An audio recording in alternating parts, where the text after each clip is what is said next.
देखिए, आपका संविदा अधिनियम में चल रहा था धारा 23 भाई।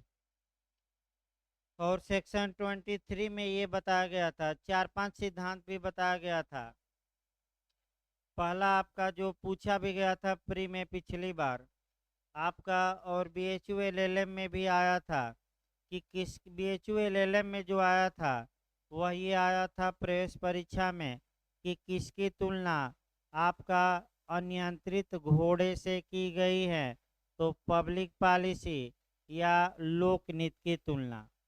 फिर आपका जो बैठे हो नया क्वेश्चन जो बन सकता है, पैरी डिलिक्टो का सिद्धांत की धारा में है, तो धारा 23 मारकर आएंगे।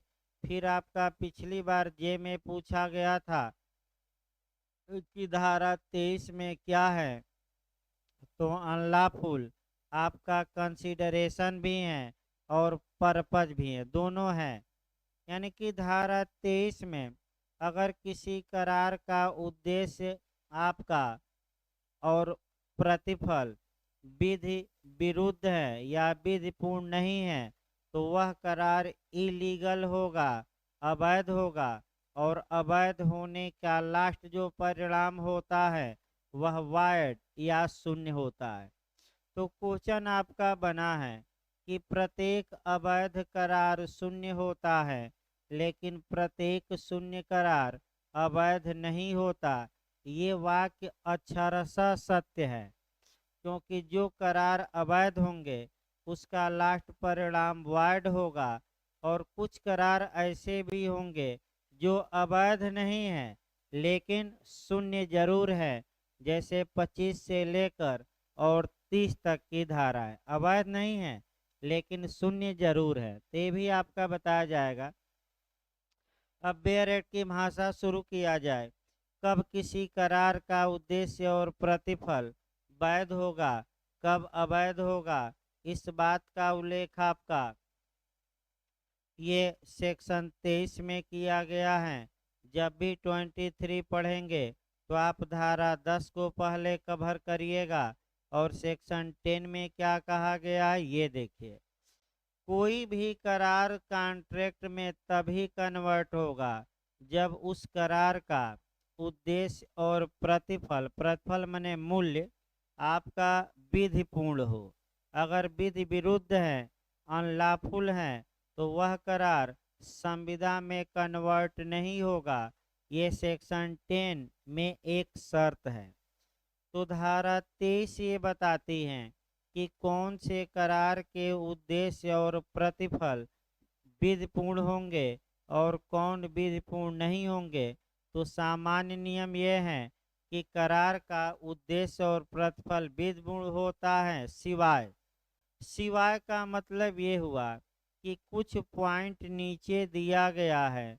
अगर एग्रीमेंट का जो पर्पज हो या कंसिडरेशन हो इन उद्देश्यों में आ जाता है, तो वह जो करार का उद्देश्य और प्रतिफल है वह अनलॉफुल माना जाएगा, विधि विरुद्ध माना जाएगा, अर्थात विधिपूर्ण नहीं माना जाएगा। और विधिपूर्ण न होने के कारण ये अवैध होते हैं, इलीगल होते हैं, और इलीगल के बाद ये क्या हो जाते हैं, वाइड, यानी कि शून्य हो जाते हैं। अब कौन कौन से ऐसे उद्देश्य और प्रतिफल हैं जो अनलॉफुल माने जाएंगे, इसकी लिस्ट एक एक करके देखा जाए।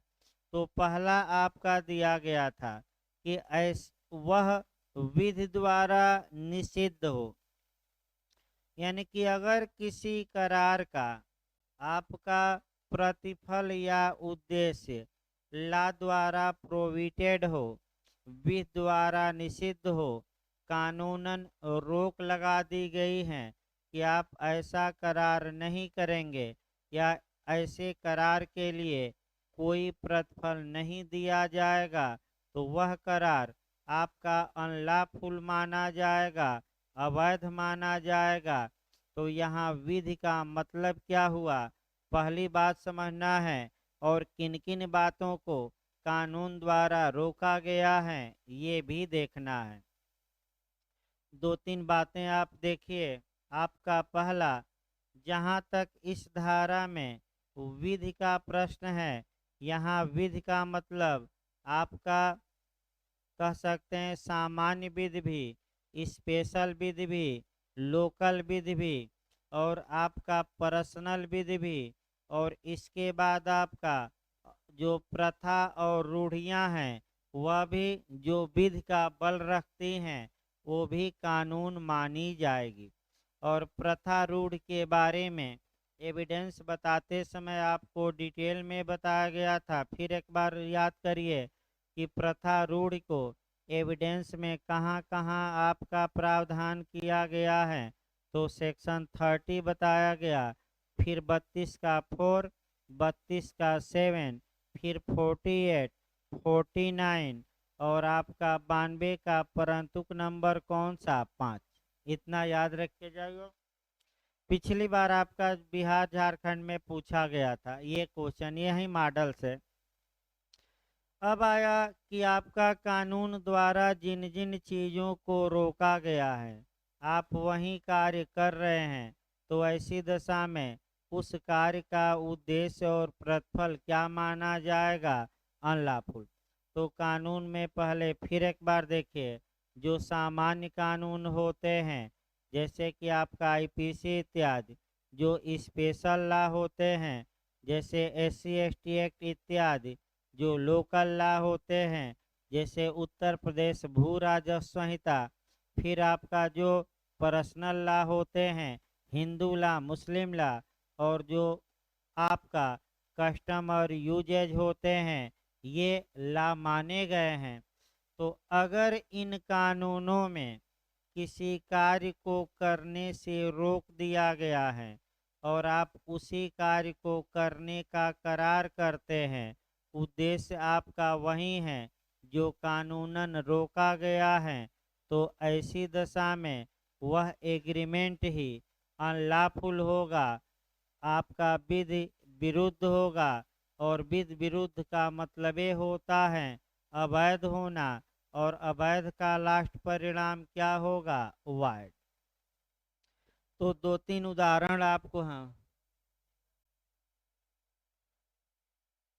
आपका अनुच्छेद 13 में आपका वाइड कहा गया है, वहाँ से भी आप कोरिलेट कर सकते हैं। आपका अवैध भी सामान्य भाषा में कहा जाता है, विधि विरुद्ध भी, असंवैधानिक भी, लेकिन आपका वो केवल संविधान की बात करता है, सबकी नहीं। यानी कि वहाँ भी आप देख सकते हैं कि कोई भी कानून हो जो हमारे फंडामेंटल राइट से असंगत है और संविधान के पहले का कानून हो, तो जिस मात्रा में वह असंगत है उस मात्रा तक वह वाइड होगा, उस मात्रा तक। तो आपका 24 में हम बताएंगे इसके बाद की धारा, क्योंकि डॉक्ट्रिन ऑफ से आपका सेवरेबिलिटी, पृथक्करणीयता का सिद्धांत हम कहाँ बताएंगे? 24 में। तब आपका अनुच्छेद 13 का क्लाज 1 और कोरिलेट करेंगे, लेकिन थोड़ा बहुत आपका जुड़ा हुआ है, इसमें कोई शक नहीं है। आगे देखिए, अब इसमें आपका कह सकते हैं कि कौन कौन से ऐसे कार्य हैं जिन्हें कि कानून द्वारा रोका गया है। तो पहला, बिना लाइसेंस के शराब बेचने का करार। अगर बी से करार करता है कि हे बी, तुम बिना लाइसेंस के शराब बेचना, मैं तुम्हें 2000 रुपया दूंगा। तो बताइए, बिना अनुज्ञप्ति के, बिना लाइसेंस के शराब बेचना कानूनन आपका प्रतिषिद्ध है कि मान्य है, प्रोहिबिटेड है, तो ये पहले खंड में आ जाएगा। ऐसा करार अनलॉफुल होगा और धारा 23 के तहत अवैध, अनलॉफुल होने के कारण, और शून्य होगा। अब अवैध का परिणाम ये होगा कि 2000 रुपया अगर ए ने बी को वादा किया है देने का, तो क्या बी इस 2000 रुपये को वसूल करने का हकदार होगा कि नहीं? नहीं होगा भाई, हकदार नहीं है, क्योंकि ये करार ही क्या है? अवैध।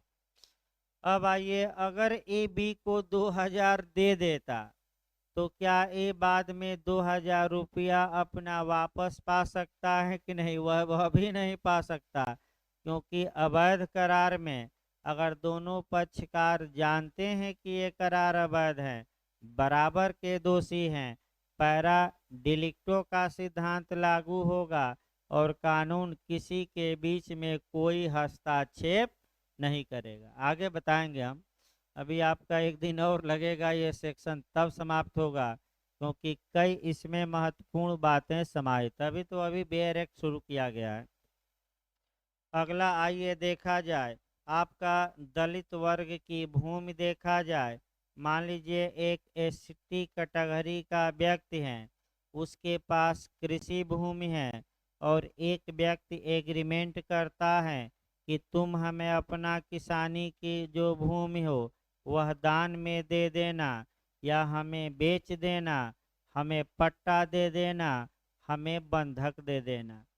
तो उत्तर प्रदेश भू राजस्व संहिता, अब यहाँ सामान्य विधि नहीं, लोकल लॉ लागू होगा, वो भी विधि है। यानी कि उत्तर प्रदेश रेवेन्यू कोड आपका अप्लाई होगा 2006, और उसके तहत इस कार्य को करने पर क्या लगा दी गई है? रोक। तो ये जो करार होगा वह क्या होगा? अनलॉफुल होगा। अब पैसा वैसा दिया गया है तो वसूल हो पाएगा कि नहीं? नहीं हो पाएगा भाई, वसूली नहीं। और नहीं दिया गया है तब भी वसूली नहीं। जो जहाँ है वहीं क्या करा किया रहे, पड़ा रहे। जैसे कोरोना काल में सरकार भी कहती थी कि जो जहाँ है वहीं रहे, मैं भोजन की क्या करूँगा व्यवस्था, कुछ की। अब सरकार की भी एक सीमा है, फिर भी लोग हजारों किलोमीटर पैदल चलकर घर वापस आ गए।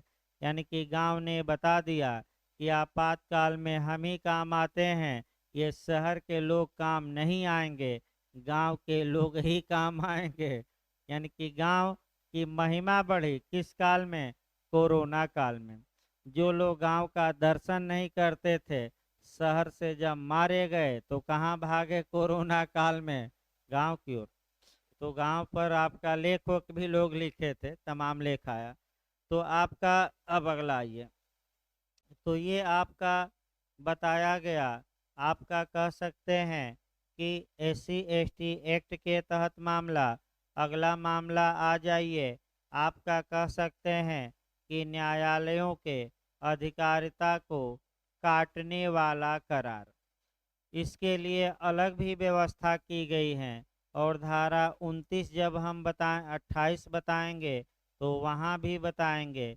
लेकिन ये भी करार करते हैं कि चलो विवाद होने पर किसी कोर्ट में कोई नहीं जाएगा, तो क्या करार द्वारा न्यायालय के अधिकारिता को काटा जा सकता है? नहीं, ये कानूनन क्या लगा दिया गया है? रोक।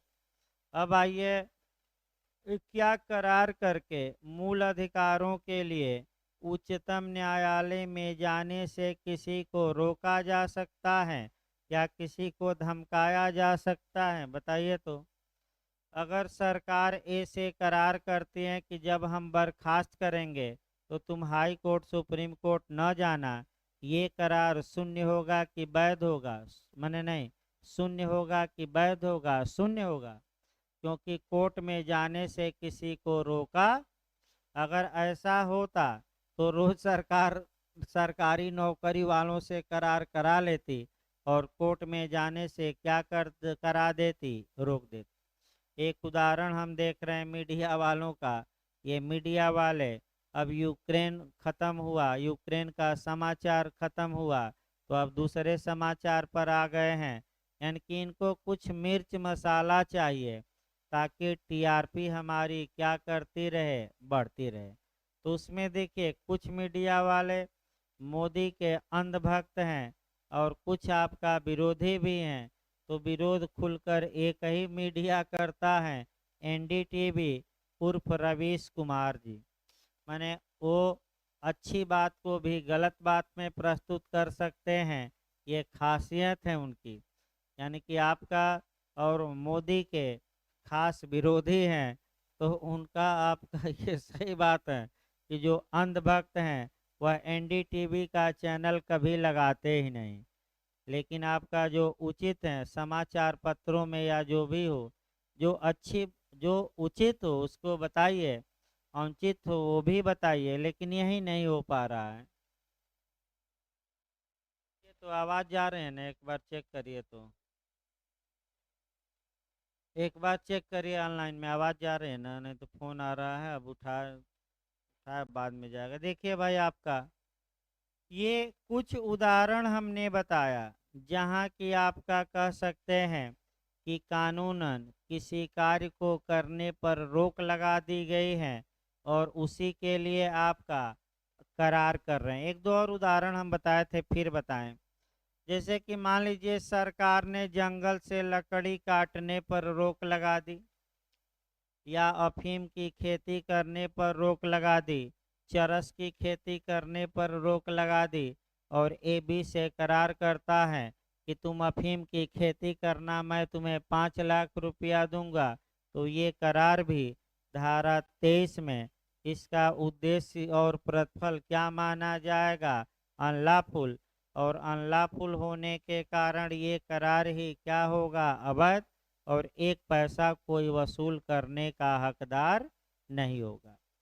दूसरा देखिए, आपका दूसरा खंड है कि वह ऐसा नेचर का है, वह ऐसी प्रकृति का है कि यदि वह अनुज्ञात किया जाए, यानी कि अनुज्ञात का मतलब ये हुआ कि यदि वह परमिट किया जाए, यदि वह लागू कराया जाए, इनफोर्स कराया जाए, तो वह विधि के उपबंधों को विफल कर देगा। इसका मतलब ध्यान से समझिए क्या हुआ, दोनों में अंतर। कानून ने ऐसे करारों को करने पर रोक नहीं लगाई है। भाई रोक लगाई रहता तो पहला क्लाज में आता।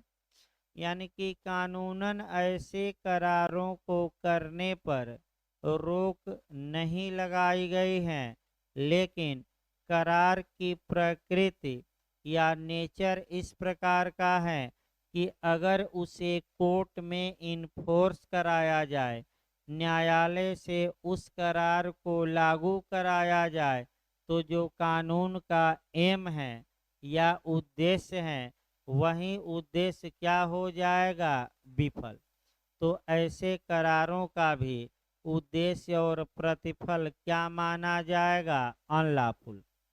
अब सबसे अच्छा उदाहरण इसमें पूछा जाता है, केस भी याद करना है, फतेह सिंह बनाम सांवल सिंह का।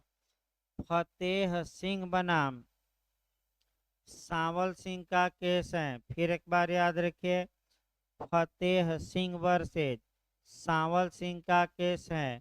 और इसमें देखिए क्या हुआ, आपका जमानत से रिलेटेड ये केस है, बेल से हैं। देखिए जमानत से संबंधित ये केस है, और इस केस में हुआ क्या था, पहले ये देखिए, तब आप पहले सीआरपीसी में हल्का सा जमानत को समझ लीजिए, बताना भी है सीआरपीसी में। देखिए जमानत के बारे में जो प्रावधान किया गया है वह सीआरपीसी के अध्याय 33 में किया गया है। पहला क्वेश्चन, कहाँ से कहाँ तक सीआरपीसी का सेक्शन है? 436 से लेकर कहाँ तक है? 450। 436 में जमानती अपराध में जमानत, या बिहार ने जो बनाया अजमानती अपराध से भिन्न मामलों में जमानत। तो दिमाग आपको ये लगाना है कि जब अजमानती अपराध से भिन्न अपराध कह रहा है, तो एक ही तो बचा, कौन सा? जमानती, बेलेबू। तो जमानती अपराध में जमानत पूछे या अजमानती अपराध से भिन्न अपराध में पूछे, तो एक ही सेक्शन कौन सा अप्लाई होगा? 436। कौन जमानत दे सकता है? थाने का भार साधक अधिकारी भी और न्यायालय भी। मजिस्ट्रेट ना मार दीजिएगा, हम क्या बोल रहे हैं? न्यायालय। 437 नॉन बेलेबल ऑफेंस में जमानत, अजमानती अपराध में जमानत यहाँ मजिस्ट्रेट भी दे सकता है और पुलिस थाने का भार साधक अधिकारी भी। इसके बाद 438 अग्रिम जमानत। अग्रिम जमानत माने गिरफ्तारी के पूर्व ही बेल दे देना।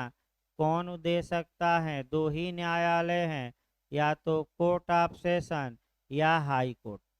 और 439 जमानत देने और निरस्त करने का स्पेशल पावर दिया गया है दो न्यायालयों को, सत्र न्यायालय और हाई कोर्ट को। अब जमानत के बारे में देखिए भाई, मान लीजिए ए अभियुक्त हैं, न्यायालय ए को जमानत दे रहा है, तो न्यायालय ये कहता है कि तुम प्रतिभू लाओ, श्योरिटी लाओ, अर्थात जमानतदार लाओ। तो ए से कहेगा कि तुम क्या लाओ? जमानतदार। तो ए ने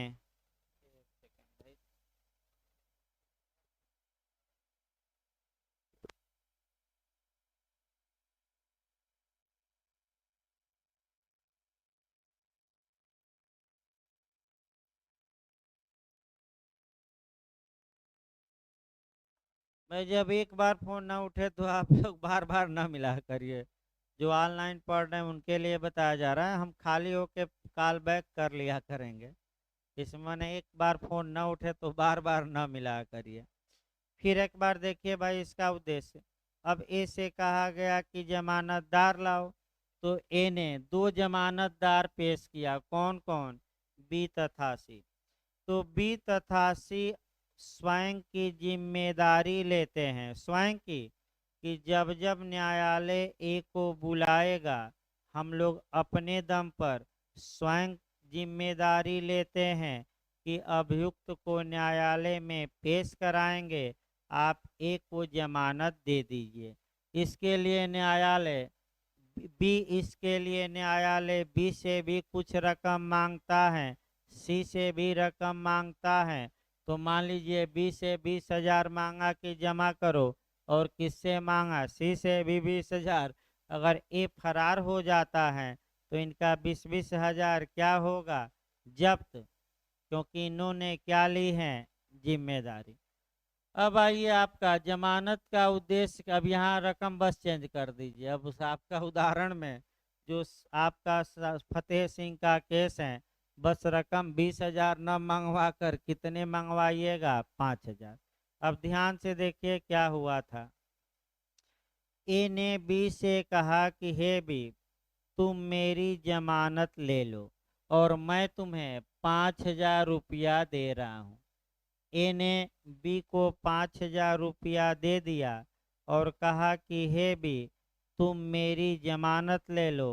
बी ने ए की जमानत ले लिया और जब जमानत का समय पूरा हो गया तो ए बी से अपना 5,000 वापस मांगने लगा। अब ऐसी दशा में किसी कानून द्वारा करार इस करार पर रोक नहीं लगाई गई है, ये सही बात है।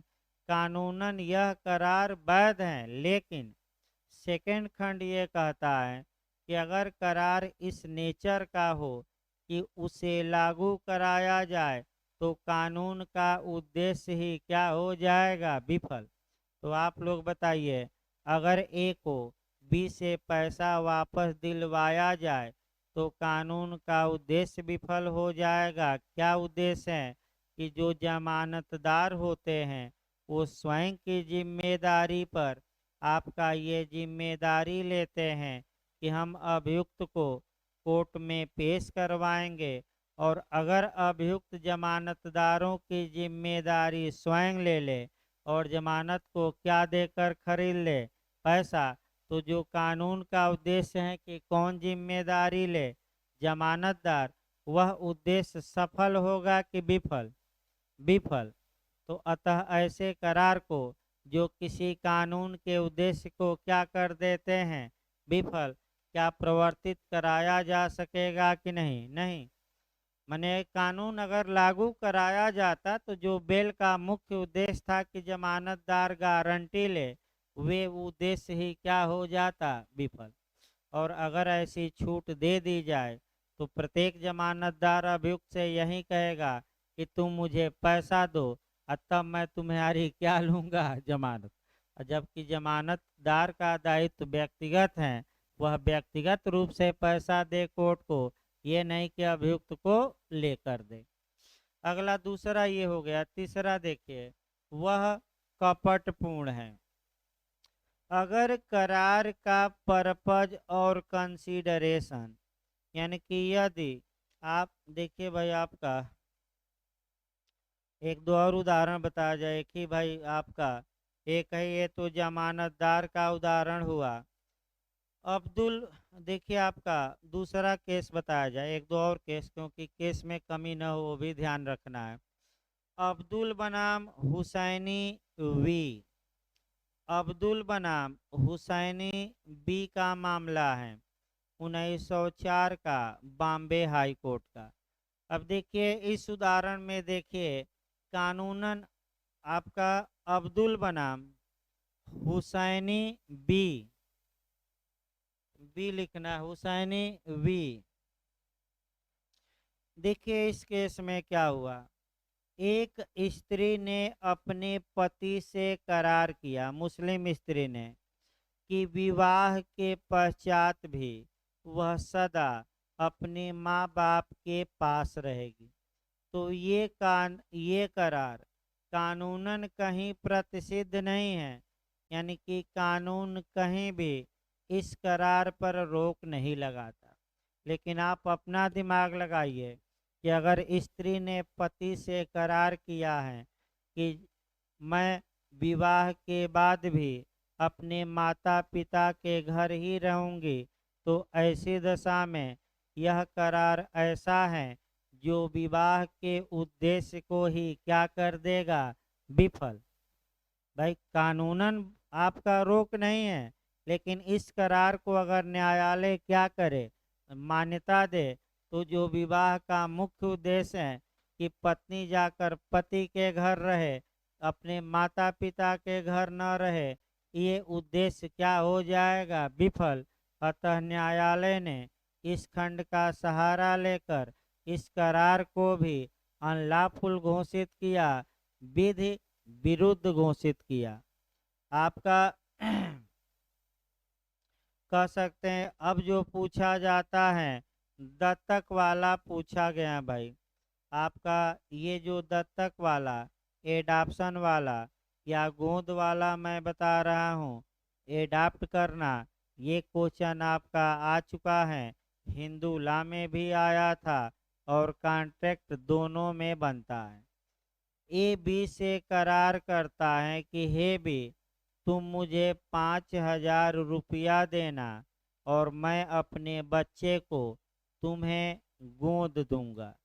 तो ऐसी दशा में जो गोद स्वेच्छा से लिया दिया जाता है, धन ले देकर नहीं, और धन लेना देना कानूनन अवैध होगा, तो जो धन देने का करार लेने का है वह अवैध है, और अवैध होने के कारण क्या होगा, शून्य होगा। तो आपका गोद लेने में धन का लेन देन न करिए। ये हिंदू लॉ भी स्पष्टतः क्या करता है, प्रतिसिद्ध करता है कि आप एडाप्शन में क्या धन लेकर और देकर एडाप्शन करेंगे या गोद लेंगे, दत्तक नहीं, धन देकर नहीं, स्वेच्छा से। अब आइए तीसरा देखा जाए। यदि करार का उद्देश्य कपटपूर्ण है, यानी कि फ्रॉड करना है, अर्थात इसका मतलब धोखा देना है, तो ऐसी दशा में उस करार का उद्देश्य और प्रतिफल विधिपूर्ण नहीं माना जाएगा। अर्थात विधिपूर्ण नहीं माना जाएगा तो माना क्या जाएगा, अवैध। कपट शब्द आपको पूरा डिटेल में बताया गया था। कब कहा जाएगा कि करार का उद्देश्य कपट करना था, तो धारा 17 में कपट की परिभाषा दी गई है। फिर केस याद रखिए, 4-5 बार बताया गया है कि कपट की परिभाषा किस केस में दी गई, डेयरी बनाम पिक के बाद में और जज का नाम भी आपको बताया गया था, कौन सा? हर्षल। कपट कब होता है? तो जब धोखा देने का इरादा हो, यानी कि आपका झूठ सत्य बात जानते हुए सत्य को किस रूप में आप प्रस्तुत करते हैं, झूठ के रूप में। तो कितने प्रकार के कार्यों को कपट माना गया है? 5 प्रकार। सामान्यतः मौन रहना बताया गया था कि कपट है कि नहीं? नहीं है। कितनी दशाओं में केवल मौन रहना भी कपट होगा? 2। रट कर जाइए। पहला, जब बोलने का क्या हो, कर्तव्य, और दूसरा जब चुप्पी स्वयं बोलने के क्या हो, समान। अब कब कर्तव्य है ये भी डिटेल में बताया जा चुका है। तो अगर करार का उद्देश्य ये है कि हम दूसरे को धोखा दे दें, तो ये भी आपका करार अवैध होगा। तो एक दो धोखा दिलवाया जाए। केस हैं मनी राम बनाम पुरुषोत्तम लाल। मनी राम बनाम पुरुषोत्तम आपका लाल का केस है 1930 का, इलाहाबाद हाई कोर्ट का। देखिए इस केस में क्या हुआ। ए ने बी से करार किया कि मैं रेलवे का ठेका पाऊंगा तो तुम्हें दे दूंगा, और तुम ही काम कराना, तुम ही पैसा कमाना। और ए जानता था कि हम डिफाल्टर हैं, ठेका मिलने वोलने वाला नहीं है। बस ये करार किया कि हम बी को क्या कर दें, धोखा। यानी कि ए ने बी से करार किया कि हे बी, हम रेलवे का ठेका पाने वाले हैं। रेलवे का ठेका जब पा जाएंगे तो तुमको हम दे देंगे ठेका, और तुम काम कराना, पैसा कमाना। तब तक आपका 5,000 10,000 दे दो, हमारा काम चले। और ये जानता है कि हम डिफाल्टर हैं, डिफाल्टर ठेकेदार हैं, और हमें ठेका मिलने वाला नहीं। तो इसका मतलब कि ए ने क्या किया, बी से फ्रॉड किया। अब अगला आया जाए। अगला आपका जो महत्वपूर्ण पॉइंट है वह आपका है, अब अगला देखिए ये भी महत्वपूर्ण है। उसमें किसी अन्य के शरीर या संपत्ति की क्षत अनक्षति यानी कि इंजरी, अंतर्वलित या विवक्षित हो। इसका मतलब ये हुआ कि अगर कोई एग्रीमेंट किया गया है और उसका उद्देश्य ये है कि किसी की प्रॉपर्टी को नुकसान पहुंचा दिया जाए या किसी के शरीर को नुकसान पहुंचा दिया जाए, तो ऐसा एग्रीमेंट का उद्देश्य और प्रतिफल अनलॉफुल होगा। और अनलॉफुल का परिणाम क्या? अनलॉफुल का मतलब दूसरा क्या हुआ? अवैध होगा। और अवैध के कारण अंतिम परिणाम क्या होगा? शून्य। अब एक उदाहरण आप संपत्ति को नुकसान पहुंचाने वाला करार देखिए। एक शरीर को नुकसान पहुंचाने वाला, और तब आपका जो शरीर को नुकसान पहुंचाने वाला है उसमें कोर्ट ने थोड़ा व्यापक कर दिया और शोषण को भी समाहित कर दिया। तो एक एक उदाहरण देखिए तो आपका ए बी से कहता है कि हे भी, मैं तुम्हें 5,000 रुपया दूंगा यदि तुम सी का घर जला दो। तो बताइए ये जो करार का उद्देश्य है, इसमें क्या उद्देश्य है कि करार करके किसी की संपत्ति को क्या पहुंचाया जाए? नुकसान। या ये भी कह सकता है कि हे ए कहता है बी से कि हे बी, मैं तुम्हें 5,00,000 रुपया दूंगा अगर तुम सी की भैंस चुरा लो, सी के खेत में गाय भैंस अपना भेज दो, सी की फसल को काट दो, सी की फसल को आग लगा दो, या सी के घर में आग लगा दो, जानवरों को मार दो, तो मैं तुम्हें कितना दूंगा? 5,000 या 5,00,000। तो बताइए इस करार का उद्देश्य क्या है? किसी की संपत्ति को क्या पहुंचाना? नुकसान। तो ये जो उद्देश्य है वैध है कि अवैध? अवैध।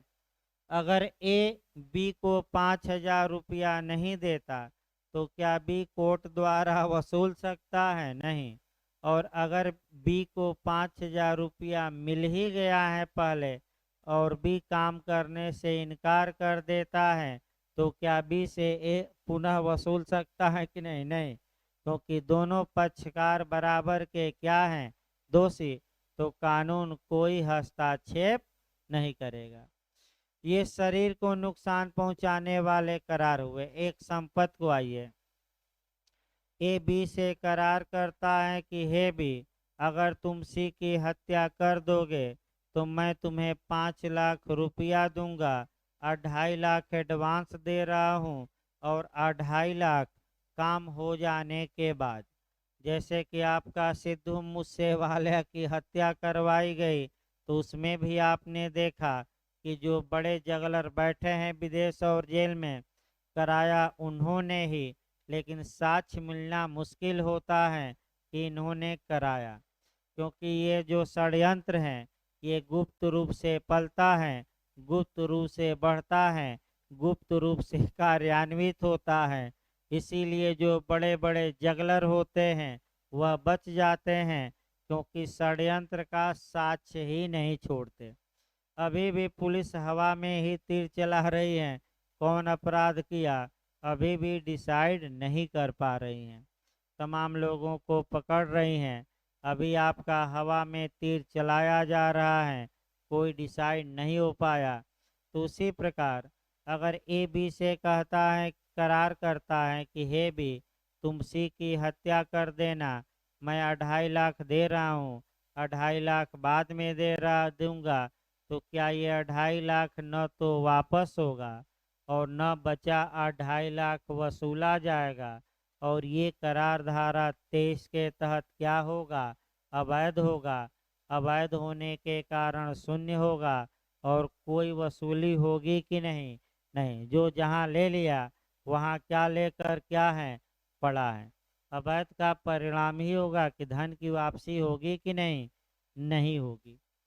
तो आपका एक उदाहरण आपका अब आया केस इसमें, राम स्वरूप बनाम बंसी मंदर। राम स्वरूप बनाम बंसी मंदर का केस आया। इस केस में आपका कह सकते हैं कि शोषण को भी, जो शोषण किया जाता है उसको भी आपका शरीर को क्षति पहुंचाने वाला कार्य माना गया। फिर एक बार देखिए, राम स्वरूप बनाम बंसी मंदर का केस है। इसमें शोषण को आपका माना गया कि जो शोषण होता है शरीर का, वह भी शरीर को क्षति पहुंचाने वाला ही होता है। तो इसमें हुआ क्या, ए ने बी को उधार दिया था और कहा कि तुम निःशुल्क 2 माह तक हमारे यहाँ सेवा करो और हम कुछ एक पैसा नहीं देंगे। तो आप लोग बताइए, फ्री का चंदन घासा रघुनंदन, तो फ्री में सेवा कराना क्या ये शोषण माना जाएगा कि नहीं? माना जाएगा। और ये तो अनुच्छेद 23 के तहत क्या है? प्रतिषिद्ध भी हैं। तो क्या इसे शरीर के क्षति पहुंचाने वाला करार की कटघरी में रखा जाएगा कि नहीं रखा जाएगा? ये हम नहीं बता रहे हैं, ये कलकत्ता हाई कोर्ट ने बताया 1915 ईस्वी में, 1915 का केस है। अब आइए आपका लास्ट देखा जाए। न्यायालय उसे अनैतिक या लोकनीति के विरुद्ध माने, यानी कि आपका 2 शब्द और आया। यदि न्यायालय उस करार के उद्देश्य और प्रतिफल को इमोरल मानता है, अनैतिक मानता है, तब भी वह करार अनलॉफुल होगा। और अगर न्यायालय पब्लिक पॉलिसी के अगेंस्ट मानता है, लोकनीति के विपरीत मानता है, तब भी उस करार का उद्देश्य और प्रतिफल क्या होगा? विधि विरुद्ध होगा, अनलॉफुल होगा। भाई पहली वरीयता अवैध पर नहीं मारनी है, पहली वरीयता किस पर मारनी है? बेयर एक्ट पर। अगर अनलॉफुल न रहे तब इलीगल देखिएगा, और इलीगल न रहे तो अंत में शून्य देखिएगा। मैं नियम बता रहा हूँ, पिछली बार आया था अवैध हैं कि वैध हैं कि आपका अनलॉफुल है, तो पहली वरीयता किसको आयोग ने माना? अवैध नहीं, अनलॉफुल। तो अनलॉफुल पर्पज एवं कंसिडरेशन की धारा में 23 में। अब यहाँ आपका दो चीजें देखनी है। एक इमोरल देखना है, अनैतिकता क्या होती है, अनैतिकता को भी थोड़ा डिटेल में देखा जाएगा। और दूसरा आपका जो आपका बातें पब्लिक पॉलिसी के विरुद्ध हो, और किसकी राय में पब्लिक पॉलिसी के विरुद्ध हो? न्यायालय की। तो पहले हम पब्लिक पॉलिसी देखते हैं। आपका लोक नीति उठाया जाए। धारा 23 ये बताती है कि यदि न्यायालय की राय में किसी करार का उद्देश्य और प्रतिफल आपका लोक नीति के विपरीत हो, तो वह करार आपका अनलॉफुल माना जाएगा, अर्थात अवैध माना जाएगा। अब लोक नीति क्या है पहले समझना है। लोक नीति को परिभाषित कॉन्ट्रैक्ट में नहीं किया गया है। लोक नीति की सटीक परिभाषा देना संभव नहीं है, ये भी याद रखिए। यानी कि अगर कहा जाए कि पब्लिक पॉलिसी को सटीक परिभाषा दीजिए, तो ये परिभाषा देना संभव नहीं है। तो आखिर लोक नीति का मतलब क्या हुआ? तो लोक नीति का मतलब हुआ जो नीतियाँ जनता की भलाई के लिए हो वह लोक नीति के पक्ष में, और जो नीतियाँ जनता की बुराई के लिए हो वह लोक नीति के क्या माना जाएगा? विपरीत। लोक नीति का मतलब सरकार की भलाई की नीति नहीं, दिमाग में बैठा लीजिए। सरकार की भलाई की नीति नहीं, किसकी भलाई की नीति? जनता की। अब कौन सी पॉलिसी या कौन सी संविदा की शर्त जनता की भलाई के लिए हैं, और कौन सी शर्तें संविदा में या कौन सी पॉलिसी जनता की बुराई के लिए हैं, इस बात का निर्धारण सदैव न्यायालयों द्वारा किया जाता है। तो लोक नीति के पक्ष में करार हैं कि लोक नीति के विरोध में है, इसका निर्धारण कौन करती है? सरकार करेगी कि कोर्ट करेगा? कोर्ट। माने कोर्ट ये डिसाइड करेगा कि कौन सी नीतियाँ जनता की भलाई के लिए और कौन सी नीतियाँ जनता की भलाई के लिए नहीं है। अतः चूंकि कोर्ट निर्धारित करता है, कोर्ट के विवेक पर चला गया। अब किसको लोकनीति के पक्ष में मान ले, किसको लोकनीति के विरोध में मान ले, ये कहीं स्पष्ट डिसाइड नहीं है। अतः इस कारण से ही रिचर्डसन बनाम मेलिस के बाद में वही केस लगातार पूछा जाता है। अतः चूंकि ये न्यायालय के विवेक पर हैं कि किसको लोकनीति के पक्ष में माने, किसको विरोध में माने, अतः रिचर्डसन बनाम मेलिस के बाद में आपका जस्टिस लॉर्ड बोरो ने, याद रखिए जस्टिस लॉर्ड बोरो ने लोकनीति के सिद्धांत की तुलना अनकंट्रोल हॉर्स से की। बिगड़ैल घोड़ा, बदमाश घोड़ा, अनियंत्रित घोड़ा, शैतान घोड़ा, जो भी कहिए, बेकाबू भी दिया था आपका हिंदी में बेकाबू दे, और इंग्लिश में देगा अनकंट्रोल हॉर्स, जिस पर यानी कि लोकनीति BHULL में भी आया था कि किसकी तुलना आपका अनकंट्रोल हॉर्स से की जाती है, गलत ना हो, किसकी? लोकनीति की तुलना क्यों की जाती है ये जस्टिस किसने किया? जस्टिस बोरो ने। किस केस में किया? तो रिचर्डसन बनाम मेलिस। यूपीजे में जज का नाम आया है कि किसने किया? बोरो ने। आपका किस केस में किया? तो केस भी याद रखिए, किस केस में? रिचर्डसन बनाम मेलिस का केस। आपका देखिए क्या कहते हैं बोरो महोदय कि लोक नीति एक अनियंत्रित घोड़ा है जिस पर बैठने वाला सवार यह नहीं कह सकता कि वह घोड़ा उसे कहाँ ले जाएगा। यानी कि इसका मतलब ये हुआ कि कौन सी नीतियाँ जनता की भलाई के लिए हैं, कौन सी जनता की बुराई के लिए, ये तो पहले से निश्चित है नहीं पूरी तरह। तो कौन बातें जनता की भलाई में कोर्ट मान ले, कौन बात बुराई में मान ले, ये बिना पेंदी का लोटा है। ये न्यायालय के क्या है? विवेक पर। यानी कि ये अनियंत्रित क्या है? घोड़ा। कहीं सीमा है नहीं, तो न्यायालय जहाँ चाहे वहाँ जिसको चाहे उसको लोकनीति के क्या मान ले? पक्ष में। और जिसको चाहे क्या मान लें? विरोध में। लेकिन लॉर्ड डेनिंग का भी कोटेशन यहीं पढ़ लेना है एलएलएम में। इलाहाबाद विश्वविद्यालय के एलएलएम में पूछा गया था कि किसने कहा था कि अनियंत्रित घोड़े को नियंत्रित किया जा सकता है। तो ये लॉर्ड डेनिंग कहते हैं कि ये जो लोक नीति अनियंत्रित घोड़ा है इसको कंट्रोल किया जा सकता है अगर घोड़े का सवार अच्छा हो कि बुरा हो। अच्छा हो, ये नहीं कि बुरा नहीं।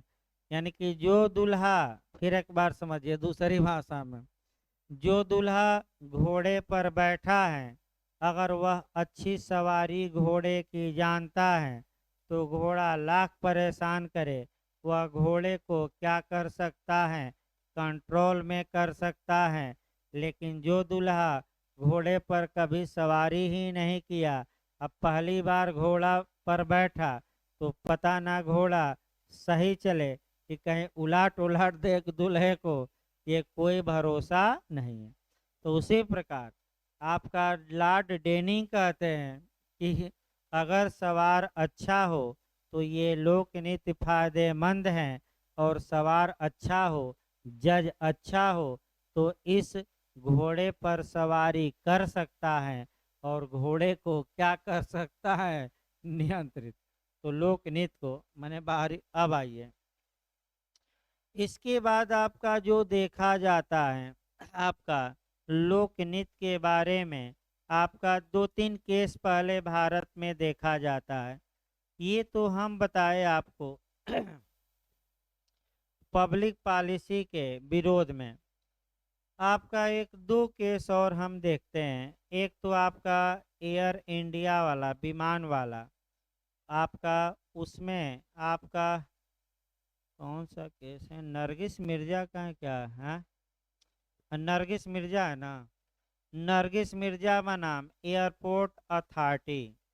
तो इस केस में ये हुआ कि आपका ये कहा गया कि जो एयर होस्टेज काम करती हैं विमानों में, इतना दिनों के पहले अगर वह गर्भवती होती हैं तो उनको नौकरी से निकाल दिया जाएगा। आपका तो कोर्ट में, सुप्रीम कोर्ट में आपका याचिका दायर की गई नरगिस मिर्जा द्वारा, और कहा गया कि ये तो आपका आर्टिकल 14 का उल्लंघन है, पब्लिक पॉलिसी के विरुद्ध है, महिलाओं पर प्रतिबंध लगाता है अनुचित। तमाम तर्क उठाए गए और सुप्रीम कोर्ट ने इस नियम को क्या कर दिया? रद्द। और कहा कि ये नियम पब्लिक पॉलिसी या जनता के हित के पक्ष में कि विरोध में? विरोध में। अगला आपका जो लास्ट केस आज बताया जाए, तब आपका मैंने कल से पब्लिक पॉलिसी की लिस्ट पढ़ना है। तो अगला केस आया लिली व्हाइट बना मुनु स्वामी का। तीसरा केस हम बता रहे हैं, पहला केस रिचर्डसन बनाम मेलिस, दूसरा नरगिस मिर्जा, तीसरा केस कौन बता रहे हैं? Lily white. पहले लिली व्हाइट है ना कि शुरुआती दो, एक सेकंड भाई, पहले लिली व्हाइट ही होगा बनाम मुन्नू स्वामी, देख लेते हैं एक बार। शुरुआती दौर में भी दिया है आपका।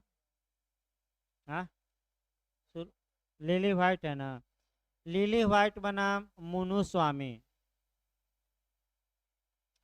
इस केस को लिली व्हाइट बनाम मुन्नू स्वामी।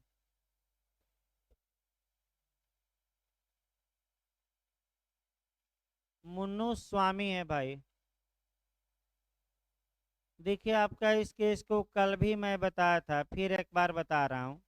लॉन्ड्री वाला केस इसका उपनाम है। एक व्यक्ति अपना कोट धुलने के लिए दिया।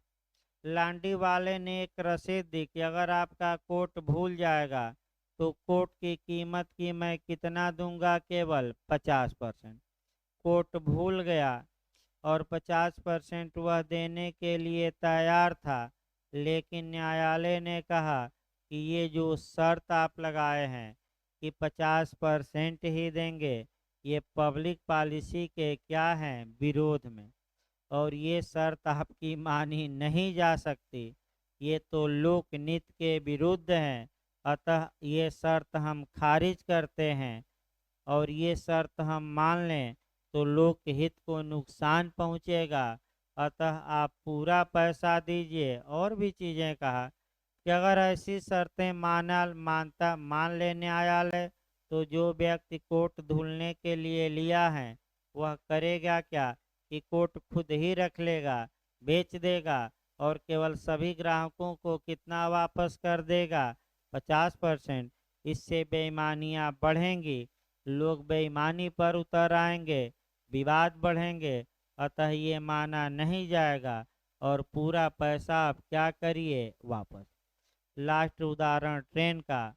अगर मान लीजिए कि रेलवे में आप रिजर्वेशन किए हैं और रेलवे ने ये कहा है कि रिजर्वेशन का रिफंड नहीं होगा, तो ऐसी दशा में अगर आपने कैंसिल कर दिया या गए ही नहीं तब तो ठीक। लेकिन अगर रेलवे ने वह ट्रेन कैंसिल कर दी और कह रहे हैं कि मैं 50% ही किराया वापस करूंगा, तो तमाम ऐसे अधिवक्ता हैं जो उपभोक्ता फोरम में रेलवे के खिलाफ लड़कर अब पूरा पैसा वसूले हैं। ये तो बेईमानी को प्रश्रय देगा भाई। रेलवे कंपनी ने की गलती, उन्होंने ट्रेन निरस्त कर दी, और अब कह रहे हैं कि नहीं, हम 50% वापस करेंगे। ये किसी भी व्यक्ति को अन्यायपूर्ण ढंग से धनी होने, और उपभोक्ता फोरम दिलवा रहे हैं रेलवे कंपनी से मुआवजा। अब ये है कि भाई आपका बहुत कम लोग जाते हैं, लेकिन जो लोग अपने अधिकार के प्रति सचेत हैं वह आपका निश्चित तौर पे कोर्ट का दरवाज़ा खटखटाते हैं। भले 2-3 साल लगता है, लेकिन रेलवे कंपनी से मुआवजा वसूल कर रहते हैं। क्योंकि अगर ऐसा होने लगे तो यह नियम भी लोकनीति के क्या होगा, विरुद्ध। लेकिन कब, जब दोषी कौन हो, रेलवे की आप। रेलवे मैंने ट्रेन ही कैंसिल कर दी, तो भाई पूरा पैसा दीजिए, हमारा क्या दोष। और नहीं देती तो आप जा सकते हैं कोर्ट, उपभोक्ता फोरम। तो आपका कल आपका पब्लिक पॉलिसी की कुछ लिस्ट है कि कौन कौन से संव्यवहार पब्लिक पॉलिसी के विरोध में माने जाते हैं। अब कल वह लिस्ट और अंत में निष्कर्ष निकालना है। तो कल आपका अनैतिकता भी पढ़ा दिया जाएगा, वह लिस्ट भी पढ़ा दी जाएगी, वही लिस्ट भी याद करना पड़ेगा। केस सोच तो जो बनता है लगभग बता दिया गया। तो आपका तमाम चीज़ें अभी बची हैं भाई, थोड़ा पढ़ कर आइए। चैम्पर्टी हैं, मेंटेनेंस हैं, वाद पोषण, लोकपद का विक्रय, विवाह में दलाली, शत्रु के साथ संविदा, तमाम बातें पढ़नी है। तो कल आपका भाई शाम को क्लास आज भी बंद रहेगा, थोड़ा बाहर निकलना हमें शाम को। तो कल सुबह क्लास चलेगा। कल का शेड्यूल, पुलिस एक्ट आपका 15-20 मिनट चलेगा। नागरिक उड्डयन अभी पढ़ाना है, तो उसको पढ़ाकर और तब आपका एविडेंस, फिर आईपीसी शुरू कर दी जाएगी। तो कल आपका जो लोग आईपीसी भाई पढ़ते हैं अपना 9:15 बजे आएँ। जिनको आईपीसी भी पढ़नी है तो वो 9:15 बजे से लगभग आईपीसी चलेगा। मैंने पहले तो आपका चलेगा ही आपका पुलिस एक्ट एविडेंस, लेकिन आईपीसी की जो क्लास है लगभग 9:15 बज जाएगा।